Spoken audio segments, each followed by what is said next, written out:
Selamat malam. Intensitas partai politik bertemu kian kencang menuju tahun pemilu. Sebagian pihak menilai potret ini menandakan koalisi masih cair sehingga parpol masih berpeluang melipir.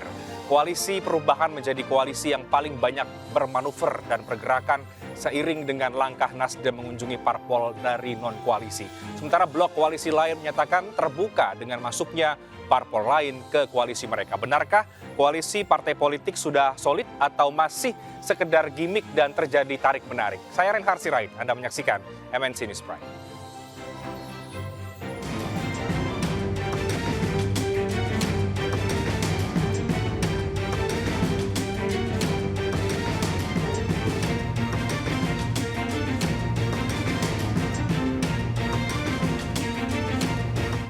Gerilya politik terus dilakukan oleh sejumlah partai politik, diantaranya adalah partai politik yang tergabung dalam koalisi perubahan. Hari ini rombongan Partai Keadilan Sejahtera menyambangi kantor Partai Nasional Demokrat. Pertemuan antara kedua partai berlangsung sore ini di kantor Partai Nasdem. Sejumlah elit PKS hadir dalam pertemuan, diantaranya Presiden PKS Ahmad Syahiku, Sekjen PKS Abu Bakar, serta Wakil Ketua Majelis Syuro Soebul Iman. PKS dan Partai Nasdem digadang-gadang akan bergabung dengan Partai Demokrat dalam koalisi perubahan. Nantinya koalisi ini akan mendukung Anies Baswedan sebagai calon Presiden 2024. Nanti aja Pak, ya Pak. Nanti aja. Ya. Kita mau silaturahmi. Ya, kontestasi pesta demokrasi setahun lagi, meski partai politik parlemen telah mendeklarasikan pembentukan koalisi, namun safari politik antar partai masih terus berjalan.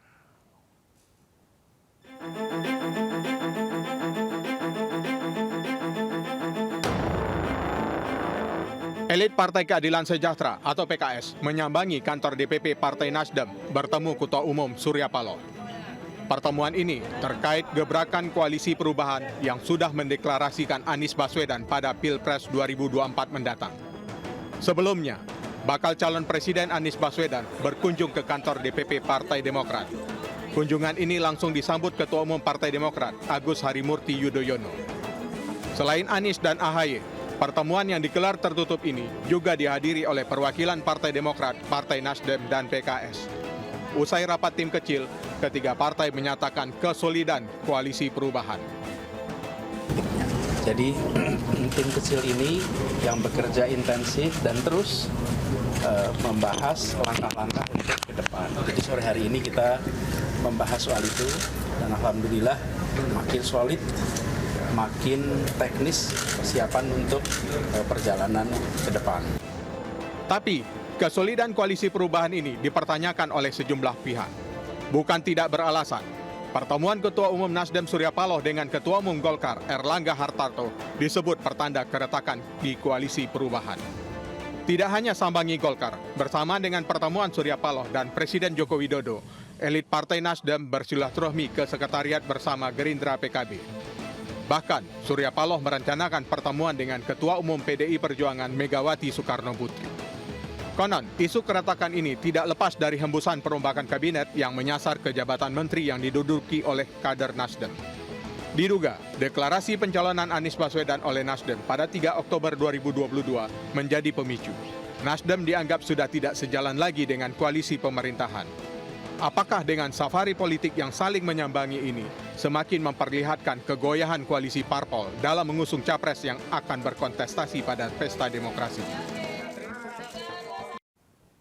Ya, belakangan publik dihadapkan dengan pergerakan partai politik. Tiap blok menyatakan masih terbuka, sementara koalisi perubahan menegaskan solid di tengah isu bubar jalan. Benarkah peta koalisi masih berubah dan ada kemungkinan partai politik yang goyah? Dan juga terjadi tarik-menarik dan juga jargon koalisi solid hanya sekedar gimmick. Kita akan bahas malam hari ini bersama dengan seluruh narasumber yang bergabung dari luar studio. Saya akan sapa satu persatu. Ada Bang Jansen Sitindaun, Wasekjen DPP Partai Demokrat. Bang Jansen, apa kabar Bang? Ya, jasmani sehat, Reinhard. Rohani yang agak kurang sehat ini. Saya sama Ya, Bang Andre Rosiade. Bang Andre koalisi Rosiade. perubahan maju terus. Oke, Bang Andre Rosiade, anggota Dewan Pembina DPP Partai Gerindra. Halo Bang Andre. Halo Bang Andre. Oke, tampaknya belum tergabung. Bang Andre, halo Bang. Ini tampaknya masih termute Bang Andre Rosiade. Oke, saya ke Bang Adi Praitno terlebih dahulu, Direktur Eksekutif dari Parameter Politik Indonesia. Iya. Ini ngilang. Selamat malam Reinhard. Oke, Bang Andre Rosiade, halo Bang. Ya, udah jelas. Oke, aman Bang. Dan juga ada Bang Mustafa M. Raja, Wasekjen Partai Golkar. Selamat malam Bang Mustafa. Selamat malam. Baik, saya akan langsung ke Bang Jansen Sitindaun terlebih dahulu karena Partai Koalisi Perubahan pekan ini dalam catatan saya cukup banyak melakukan pergerakan. Ini apakah tandanya solid atau justru tidak solid karena banyak sekali pergerakan ya Bang Jansen?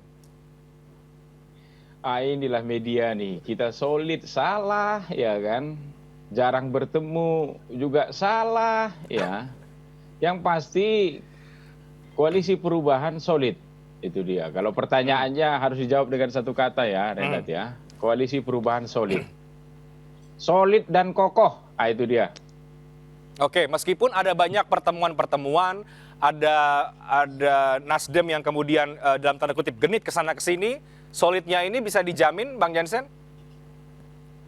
Oh ya, jadi begini.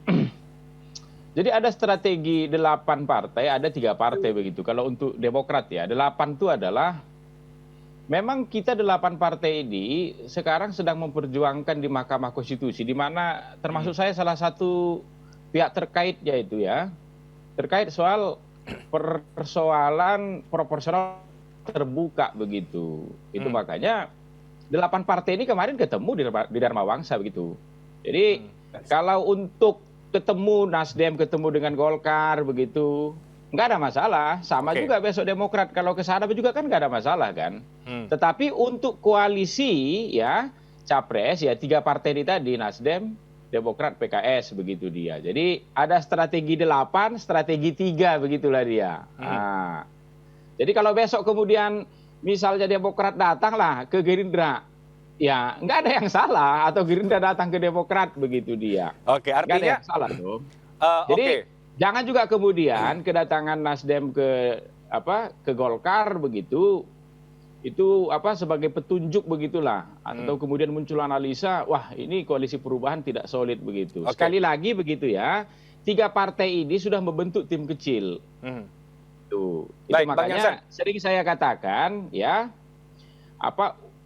ukuran kesolidan dari 3 partai ini adalah ya tim kecil ini bertemu begitu. Nah, karena memang ide-ide besar tiap partai itu kita salurkan ke tim kecil itu tadi. Oke, baik. Bang Jansen, artinya ada rencana Demokrat mau ke Gerindra?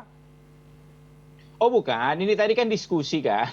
Itu dia. Contoh kalau besok saja ya. Misalnya Demokrat datang ke Gerindra atau Demokrat datang ke Golkar begitu, jangan juga dimaknai kemudian wah ini lagi goyang nih Koalisi Perubahan, tidak begitu. Kita sudah punya calon presiden begitu dia. Itu makanya kita meminta begitu embrio-embrio koalisi yang lain yang juga sudah cukup 20% itu, yang mau percepat juga tuh, umumkanlah calon presiden kalian begitu. Kalau wapres itu biar aja dulu misteri, bagian dari strategi gitulah dia. Jadi kita mendorong tuh, seperti Gerindra, PKB begitu kan sudah cukup tuh, KIB itu atau teman-teman PDIP misalnya yang dengan sendiri sudah cukup. Biar agak jauh-jauh hari sedikit untuk calon presiden ini kita umumkan begitu dia. Karena kalau ngikutin 72 75 hari KPU itu nggak cukup tuh mutar Indonesia. Jadi biar visi kepresidenannya sudah muncul begitu. Dan ini tepat ini Februari ini adalah tepat 1 tahun sebelum pemilu kita selenggarakan begitu. Baik. Jadi inilah hadiah dari Koalisi Perubahan untuk rakyat Indonesia begitu. Oke, Koalisi Perubahan sekali lagi ditegaskan solid oleh Jansen Sitindaun. Saya ke Bang Andre Rosiade. Bang Andre, PKB Gerindra tampaknya adem ayem saja, tidak seperti koalisinya Bang Jansen yang banyak pertemuan-pertemuan. Ini pertanda memang baik-baik saja atau memang ada pergerakan lain yang kemudian tidak dimunculkan ke publik? Ya, memang koalisi PKB dan Gerindra ya namanya Koalisi Kebangkitan Indonesia Raya ini alhamdulillah dimulai dari tanggal 12 Agustus 2022 dalam Rapimnas Partai Gerindra mendeklarasikan Pak Prabowo sebagai calon presiden. Lalu dilanjutkan tanggal 13 Agustus tahun 2022 PKB dan Gerindra mentandatangani piagam kerjasama.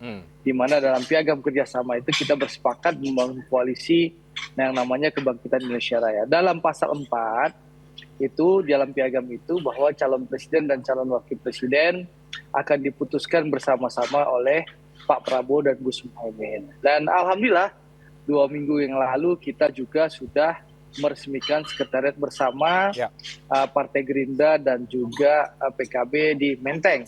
Yang juga alhamdulillah minggu lalu teman-teman Partai Nasdem sudah silaturahim ke kantor sekretariat bersama Gerindra dan PKB.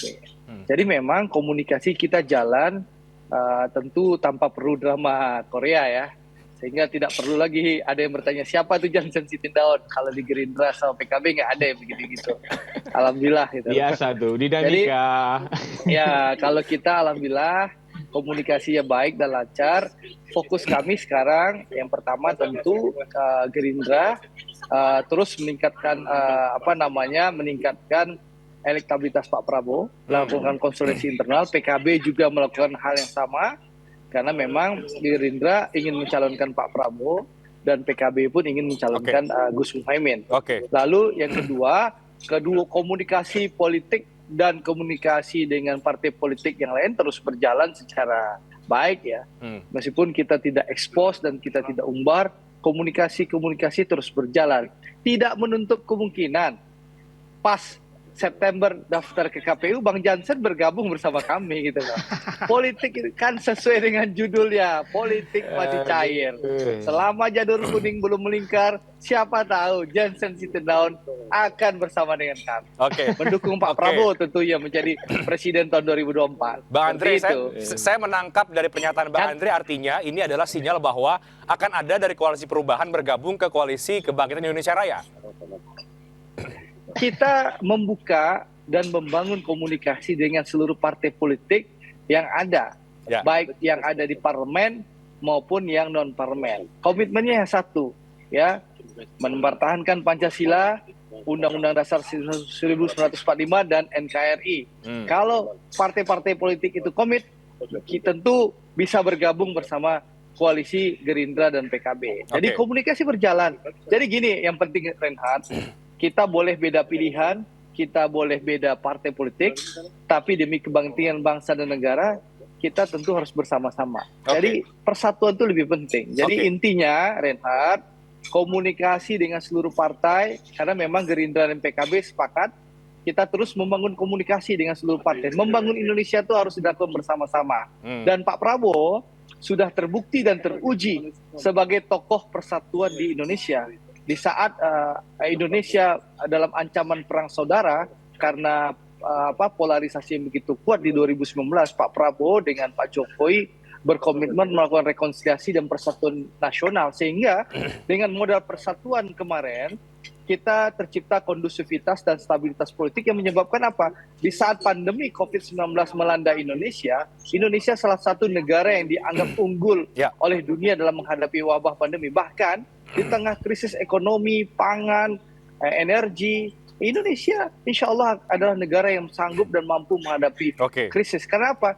Persatuan Pak Prabowo dan Pak Jokowi. Dan itu diadopsi dan ditiru oleh Malaysia. Bagaimana Pakatan Rakyat dan Barisan Nasional bersatu padu, ya, sehingga mengantarkan Anwar Ibrahim menjadi Perdana Menteri yang ke-10 di Malaysia. Jadi persatuan ini begitu indah dan ditiru oleh negara lain. Nah, tentu inilah kekuatannya Pak Prabowo, dan tentu kita harapkan partai-partai politik seperti Bang Jansen tidak ragu-ragu untuk bergabung bersama kami pada nantinya. Bang Jansen, gimana ini Bang? Apa tuh? Apakah saya melihat Bang Jansen tadi juga ketawa-ketawa ini? Apakah ini juga sebenarnya welcome saja kalau mau bergabung ke partainya Bang Andre Rosiade, ke koalisinya? Sebelum saya nanti ke Bang Adi Praetno dan juga ke Bang Mustafa Raja. Itu makanya saya katakan tadi itu, kami 8 partai ini sebenarnya sedang berkoalisi juga di Mahkamah Konstitusi. Itu dia. Jadi itu koalisinya dalam konteks mempertahankan soal proporsional terbuka begitu. Kemarin kami sidang minggu lalu tuh.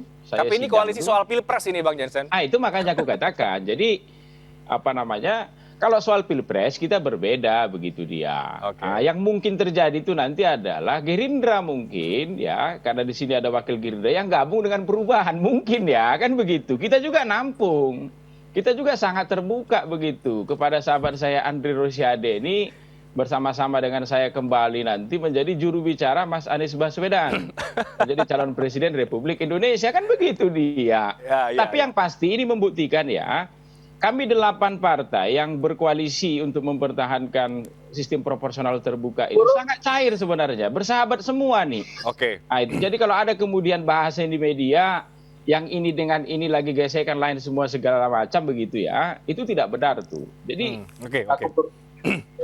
Oke, sebelum saya ke Bang Mustafa Raja, saya ke Bang Adi Praitno. Bang Adi Praitno, Anda melihat bagaimana pergerakan intens yang dilakukan oleh koalisi perubahan dan juga posisi koalisi-koalisi yang lain yang saat ini juga masih mungkin terbuka dengan masuknya partai yang lain? Aku buru asal dulu, biar kelihatan ini. Aku buru sakit MNC Group. Halo, Bang Adi Praitno. Ya, halo, Reinhard. Ya, pada prinsipnya semua poros-poros politik yang saat ini sedang melakukan penjajakan politik tentu menunjukkan wajah yang solid, menunjukkan bahwa mereka itu iman politiknya tuntas sampai Oktober dan mendaftarkan ke KPU. Itu kan panggung depannya. Tapi kan kita tidak pernah tahu ke depan itu apakah aral merintang jalan terjal yang akan dilalui oleh poros perubahan ataupun Gerindra dan PKB itu akan mulus ataupun tidak. Misalnya dari sisi perubahan. Pertama kan ke depan kita ingin melihat kapan kira-kira deklarasi bersama yang dilakukan oleh Nasdem, Demokrat, dan PKS di satu panggung terbuka, panggung lebar, dan mengundang Anies Baswedan menyampaikan pidato politik bahwa capres mereka secara deklaratif ada MOU, fakta integritas bahwa Anies lah yang diusung oleh mereka. Itu yang pertama. Yang kedua, kita juga ingin melihat apakah Anies Baswedan ini dalam waktu dekat juga akan diajak keliling oleh Demokrat, akan diajak keliling oleh PKS ke berbagai tempat seperti yang sudah dilakukan oleh Nasdem. Nasdem kan sudah memulai roadshow dengan Anies. Sebagai bentuk kesolidan, sebagai bentuk dukungan full terhadap Anies terkait dengan pencapresan, orang kan juga ingin melihat ada panggung-panggung kecil yang juga disediakan di seluruh penjuru tanah air yang menjadi basis konstituen untuk merangkai dukungan politik yang dilakukan oleh Demokrat, oleh PKS gitu ya, terhadap Anies Baswedan. Ini kan untuk menegaskan bahwa Demokrat itu bukan hanya statement di media mendukung Anies. Itu kan untuk menebalkan keyakinan bahwa PKS itu bukan hanya statement di media mendukung Anies Baswedan. Kan itu yang sebenarnya sebagai bentuk bahwa dukungan ini serius. Kalau diminta deklarasi katanya sudah solid tinggal momentum. Itu hal teknis gampang. Oke, kita juga bertanya misalnya menarik nih kalau minggu depan misalnya Demokrat ajak keliling Anies Baswedan di seluruh Indonesia menyapa, mengonsolidasi kantong-kantong politik yang dimiliki oleh Demokrat misalnya ataupun oleh PKS. Ini kan sebagai bentuk keseriusan bahwa Anies itu adalah kampung politik gitu ya. Kalimatun sawa yang mempertemukan ketiga partai untuk menunjukkan kesolidan. Dan ini kan pertanyaan-pertanyaan mendasar karena saya agak ekstrim memang Reinhard di berbagai kesempatan. Ada kesan misalnya sampai saat ini yang kita tangkap dari jauh bahwa Nasdem sama Anies ini kan hanya mau dengan Demokrat, hanya mau dengan PKS, tapi tidak mau dengan AHY ataupun AHER sebagai pendamping Anies Baswedan. Memang tendensinya provokatif. Saya dituduh memecah belah dan seterusnya. Tapi kan Nasdem hampir tiap hari memunculkan nama-nama lain di luar AHY, di luar AHR. Artinya apa itu, Bang? Artinya apa? Bagi Nasdem ya AHY itu bukan prioritas sebagai pendamping Anies. Itu artinya AHR itu bukan prioritas untuk mendampingi Anies Baswedan. Karena kan hampir tiap hari gitu ya kita mendengar bahwa sejumlah elit Nasdem selalu memunculkan nama-nama. Bahkan nama Pak Luhut juga sempat disebut. Andika Perkasa sempat disebut, meski belakangan agak menguat nama Hovifah. Itu kan menegaskan bahwa kader-kader terbaik Partai Demokrat dalam hal ini AHY misalnya, bukan jadi prioritas. Kader terbaik PKS misalnya AHR, tidak jadi prioritas. Makanya ini juga menjadi batu ujian apakah dukungan-dukungan yang sudah disampaikan secara terbuka kepada media oleh Demokrat dan PKS ini solid sampai Oktober atau tidak gitu ya dalam menjalankan proses-proses koalisi ini. Karena pada prinsipnya Demokrat pasti harga mati buat AHY. Bohong kalau tidak harga mati. Begitupun dengan PKS bahwa di panggung depannya mereka menerima ya. Tapi kan kita juga menerka-nerka lah kira-kira begitu bahwa soliditas soal koalisi di perubahan ataupun Gerindra dan PKB itu kata kuncinya adalah di cawapres ya. Termasuk di Gerindra dan PKB. Saya juga sering mengatakan terkesan Gerindra itu hanya mau dengan PKB untuk menggenapi ambang batas presiden, tapi tidak mau dengan Muhaimin Iskandar sebagai pendampingnya Prabowo Subianto. Oke. Terkesan ya, kalaupun toh the end of the day-nya misalnya dideklarasikan adalah Muhaimin ataupun bukan, itu lain hal. Karena kan kalau mau jujur sebenarnya, deklarasi sejak dini siapa pendamping Prabowo, siapa pendamping Anies Baswedan, saya kira top. Karena kalau sudah memasuki tahapan kampanye, kampanye kita kan cuma 3 bulan dan itu tidak akan maksimal memperkenalkan visi misi, memperkenalkan pasangan dan seterusnya dan seterusnya. Lebih cepat lebih baik, katanya di bulan Maret ini yang menjadi penanda bulan Ramadan, partai-partai koalisional yang ada saat ini konfigurasinya itu katanya akan segera mengumumkan soal siapa pendamping capres dan cawapres yang akan mereka usung hingga 2024. Oke, baik. Bang Mustafa M. Raja, bagaimana dengan KIB? KIB yang paling lama terbentuk, tapi juga kita lihat paling belum bergerak terlalu jauh karena belum ada nama capres, belum ada nama cawapres, meskipun kemarin sempat kedatangan dari Partai Nasdem. Posisi KIB saat ini bagaimana selain soal solid, apakah memang masih cair sekali posisinya atau masih mungkin ada yang bergabung lagi? Tapi dijawab nanti, kita break dulu, kami akan segera kembali.